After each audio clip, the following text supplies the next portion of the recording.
So today is Wednesday, June 10th, and we are getting ready for our last budget presentation prior to tomorrow's vote for approving the FY27 budget.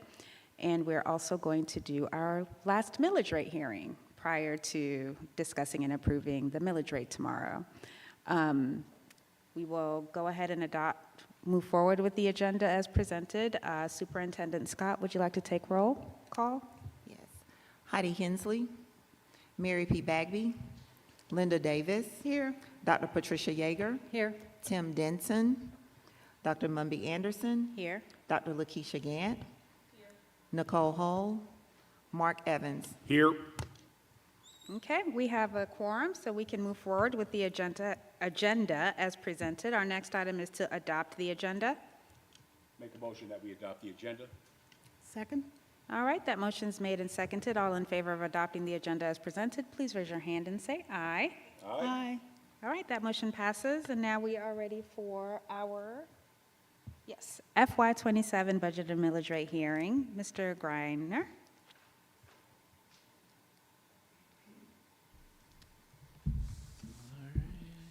Ooh, it's already on tonight. Thank you, Dr. Anderson. Looking forward to our final budget hearing tonight as well as our final millage rate hearing. Going to hit a couple of highlights with the budget and then kind of roll into the millage rate as well following that. Won't go through the entire slide presentation kind of like we've been doing. Oops. Hey, Lisa. I mean, I can do it without the screen if y'all want me to. Well, we do have a person in our audience. No, we're good. Sure, yeah, take your time. Thank you.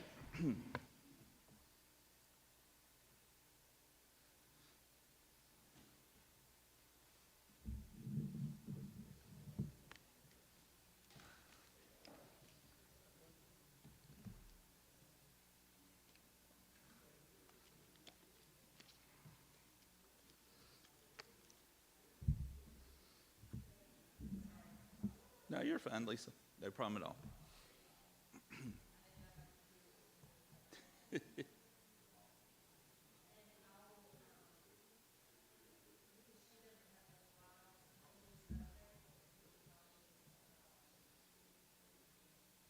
Can you just...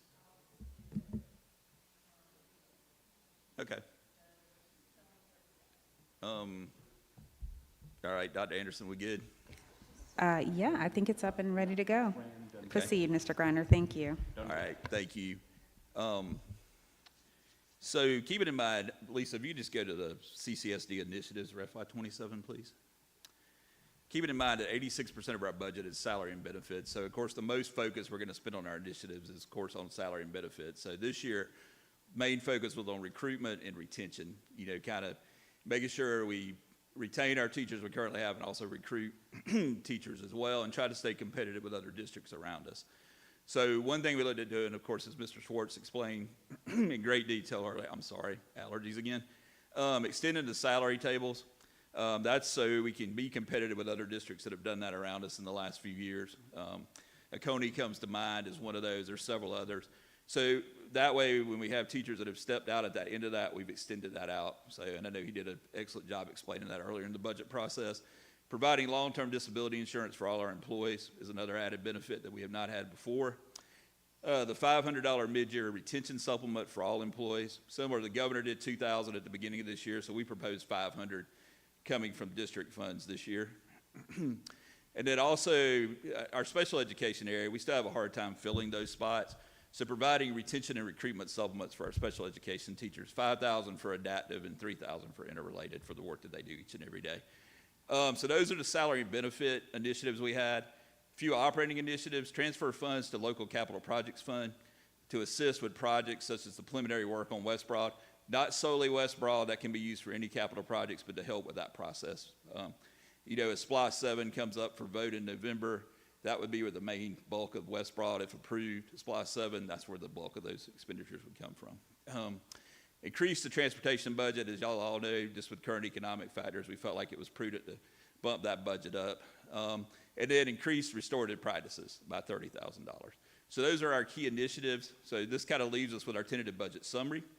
So Lisa, if you could. So beginning fund balance of $51.5 million. Estimated revenues a little over $264 million. Total expenditures $263 million. That is a 3.15% increase over last year. So, you know, think about cost of that. That's pretty standard, you know, staying 2 to 3% increase. So that's definitely, you know, what we feel is conservative there. So that leaves us with excess. But actually, you know, I haven't caught that until just now. That should say revenues over expenditures. I will fix that for tomorrow night. Actually leaves us with revenues over expenditures of $1.1 million. Done this presentation 3 times and did not call that, so I will fix that. Sorry for that. So our projecting ending fund balance will be $52.6 million, which is a little over 20% of our total expenditures. Keeping in mind, Senate Bill 33 raised the threshold that we're allowed to have in reserves from 15% to 25%. So, Lisa, I can just slide right into the millage rate hearing if you want to do that.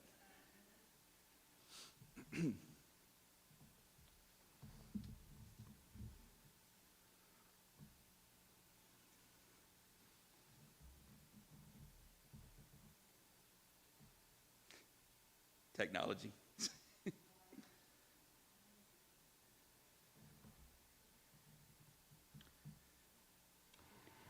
Ms. Davis, you wanted to ask a question? Yes, Okay. and I know you've told me this at least 3 times, but It's all right. I apparently missed expenditures over revenues 3 times. Yeah, so tell me once again, what is our fund balance what percentage are we at currently?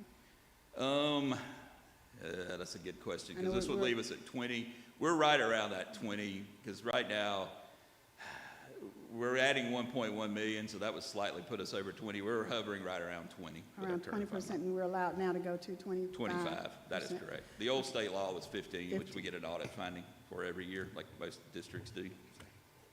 Or not a finding, but a suggestion. Let me rephrase that, because it's really not a finding. Okay, thank you so much, because I hadn't seen a finding around that. But No, thank you. it's not a finding. It's a management letter comment every year that we exceed 15%. It's standard for every district, though. I understand. Thank you. Yes, ma'am. Okay. Do other board members have questions since that issue's? Just a quick question, Dr. Anderson. You said this, but I couldn't hear it very well. The increase has been from 15%, where we're allowed 15%, to what percent again? Senate Bill 33, up that to 25%, Dr. Gant. So, 25%? yes, ma'am. Okay. Yeah. Thank you. I think that's in consideration, and we'll talk about that in the millage rate hearings, of the effect on property taxes, so they went ahead and factored that in 15 to 25%. Okay. Other questions? All right. Millage rate? Okay, Thanks. I think, are we, Are we having more technical difficulties? I could make a comment to fill the dead air. Sure, go for it. I just want to say that I've heard from a number of our senior beloved teachers who are very excited about this step increase, and that they have all been recruited by other districts because of the way that other districts do the steps. And they're like, you know, in their 29th, 30th year. These are beloved teachers in our district that we are managing to keep because of this change. So I just want to thank everyone involved in that decision. yeah, thank you, Dr. Yeager. Yep. I will say Mr. Swartz did an excellent job on that, you know, building that out and trying to look at, you know, looking at other districts around us and our RESA, specifically in that RESA category. So. All right. All right, we're ready? Ready for millage rate? Okay. Yeah. Oh, I got the, wow, I get to use the pointer. Fancy. All right, so FY27 millage rate. As y'all remember, on May 14th, 2026, the tentative millage rate was set at 18.8 mils, same as it's been for the last 4 years. Reassessment of properties produced a tax increase of 4.25%, which is why we have to have hearings, because we didn't do the rollback rate, which would have been 18.033 mils. So there's a difference of 0.767 mils. If we had rolled all the way back, we would have been looking at taking $5 million out of our fund balance to roll back to 18 mils. So that sink in. Reassessment notices were mailed out in May. Again, we have the 65 and over exemption that is a school board exemption. Property values are frozen. You fill out a homestead exemption with the tax assessor's office. it automatically kicks in at 65, and at that point, the only way your taxes can go up is if the millage rate is adjusted, because your base value is frozen at that point. So, Senate Bill 33 will go into effect with the 27 digest. It's going to cap the amount of assessed increase on homesteaded properties. Think primary residence is a homesteaded property. So it will be capped at the rate of inflation, which was about 2.7% this year. So you think the digest went up 4.25, that's going to be capped. Just those properties, which is not the entire digest. We do have commercial, of course, properties as well, and other types of properties, but on those homesteaded properties, the rate of inflation. So that'll be something we'll have to factor into the FY28 budget. So, that's right, I forgot I have the clicker now. So I won't go through all the assumptions. The total growth of the digest is 6.26%. You may say, I just said 4.25. That's new properties that were not on the digest for 25 account for the other 2% of the growth. So those are brand new properties. That typically hovers around 2%, so that's not abnormal from what we normally see. So the bottom line, our estimated net amount for property taxes in the budget, which is roughly, I think it's around 55% of our total revenue, is 154.6 million. Again, 1 mil in Athens Clarke County for the school district is 8.5 million. You can see it was almost 8 million last year, so it went up, from 8 to 8.5. Again, the millage rate was lowered in 23. This would be the 5th consecutive year. It would be at 18.8 mils. It was at 20, which is the cap by state law for millage rate. There are a few districts that are grandfathered in at higher than 20, but 20 is now the legal cap. Again, we have met all the required, checked with the tax commissioner, we've met all the required filings, we are up to date. So we had the last hearing today. We would have the final budget approval and millage rate approval tomorrow night. And then there'll be a resolution we have to take to ACC Gov, and then they will have to pass, have a special call meeting where they can levy and collect our taxes. That's all they're doing. They're not setting the millage rate. Of course, y'all set the millage rate, but it gives them the authority to levy and collect. All right. Any questions on the millage rate? Mr. Griner, thank you so much. Are there questions from the board? Okay. I have a quick question. Yes, ma'am. Well, maybe not a question, but maybe you can kind of walk us through the changes, the potential changes in the millage rate. So you sent us in our last board update, I think it was, you sent us a chart that kind of outlined what the difference in individual taxpayer tax assessment would be if we lowered the millage rate by 0.2, 0.3, 0.4. Could you kind of run, because some of us take a little bit of time to check our emails, Right. Myself included. Do you mind kind of walking us through what that chart looked like and what it stated? Yeah, I'll be glad to. Thank you, Dr. Anderson. So currently at 18.8 mils, we're adding, roughly a little over 1.1 million to reserves.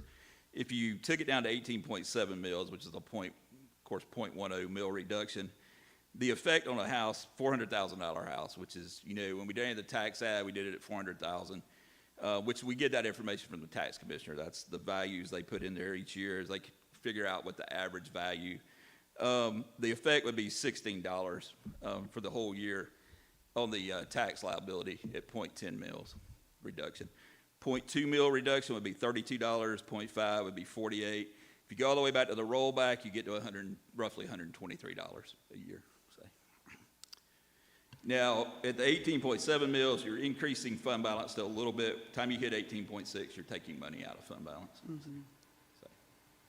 Okay. And the importance of the fund balance is? There's a lot of reasons. Probably the biggest right now is unfunded state mandates that we face. Tax legislation like Senate Bill 33 that's going to reduce the amount of taxes we can collect. The cities and counties right now have an out with Senate Bill 33 where they can collect an additional 1% tax if approved by the voters. We do not have that capability as a school district. They did not include us in that. Could that change in the future? It could, but I think you look at unfunded state mandates, health insurance keeps going up, teachers' retirement, cost of living. I think when you start factoring all those in, that's why you need a reserve. And we're currently at about 2.5 months of reserves. The guideline is typically 3 months, so we're still a little bit below that. Not enough to be concerned, but we're still a little bit below that. Thank you. Okay, I guess other members do, oh, Mr. Evans? Mr. Griner, thank you again. Yes, sir. Wonderful job, as always. I was wondering if it would be possible for us, maybe in December, to have the tax commissioner and the assessor come and talk to us about how Senate Bill 33 is going to affect us. Okay. So that way, we'd be better prepared if we've got to make hard decisions. So I think it would be good to just have them come to like the work session at 5 o'clock. yeah. That'd be great. No, I think that's an excellent point, Mr. Evans. I think other districts I know of around us, over the last several years, have had the tax assessor come to a meeting and just do a presentation how our taxes assessed. I think even without getting into the ramifications of Senate Bill 33, how is property taxed? What are special exemptions like the 65 and older for our seniors? I think you get that explanation from the tax assessor who does the actual, with his team, the assessed values every year. So, yeah, we can definitely plan on doing that. I think Mr. Dunnigan would probably welcome that opportunity. All right, were there any other questions, thoughts? Okay. So, I do have some yes, questions. Ms. and- Davis. We haven't had a board discussion too much around this whole thing of the assessments, but I'm also noticing the absence of the people that truly, every year, have come and said, reduce the millage rate. And I'm curious if anybody else has had any contact with people. I've only had one person that has approached me about that this year. Other than the speakers at our first That have come- meeting, Right.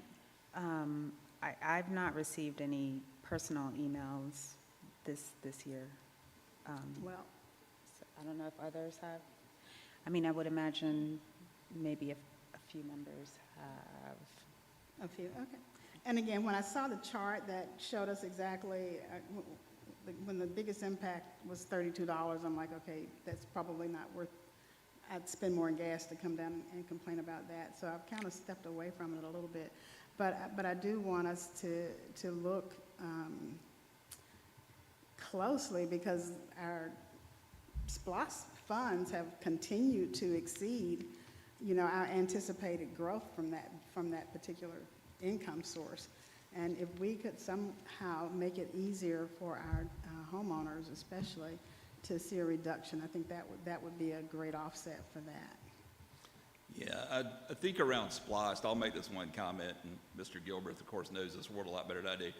The one issue with SPLOST is they've never allowed us to spend it on maintenance and operations. I think that's been discussed for years and years. So right now, we can spend it on capital projects. We cannot use it to run the day-to-day operations of the school district. If you had that opportunity to do that, of course, you could alleviate, some of the pressure on the general fund. But I think it's just right now, with the way the SPLOST legislation is written, we can only use it for capital projects. So that might be something to consider for the SPLOST conversation. Yeah, and I think that's a legislative body conversation. Yeah. With our legislative body. So do we feel stress in our general fund budget? Did we have a lot of things that were not funded that people wanted funded? Not that I'm aware of. I think we went into the budget saying, this year we definitely wanted a balanced budget, which we have, a little bit of excess. We also wanted, if you were adding something to the budget, we would love it. The suggestion was find something to take out of the budget to try to balance that piece out. Going through, Dr. Scott can attest to this, we meet with every single department as part of the budget process. I didn't feel any constraints at all from those conversations. So. That's encouraging, thank you. Okay. All right, any other thoughts? Okay, so that will conclude Mr. Griner's presentation, so thank you so much. All right, thank you all. Yes, the Appreciate it as pressure is always. off. We'll see you tomorrow. Yep. Thank you. Okay, now we will move on to the next item of our agenda, and that's for public participation, but I don't have anyone signed up, so we can now proceed to the next item on our agenda. Huh? Well, there's one individual, but he was asked if he wanted to sign up, and he said no, and there's no one else, so, unless you've changed your mind. Okay, all right, so that's a no, but thank you, Dr. Yeager, for asking. So given no public comments, we will move on to our last item, and that's to adjourn. Make a motion to adjourn. Second? All right, motion made and seconded. All in favor of adjourning for the night, raise your hand and say aye. Aye. Aye. All right, we'll see you guys tomorrow. Thank you, everyone.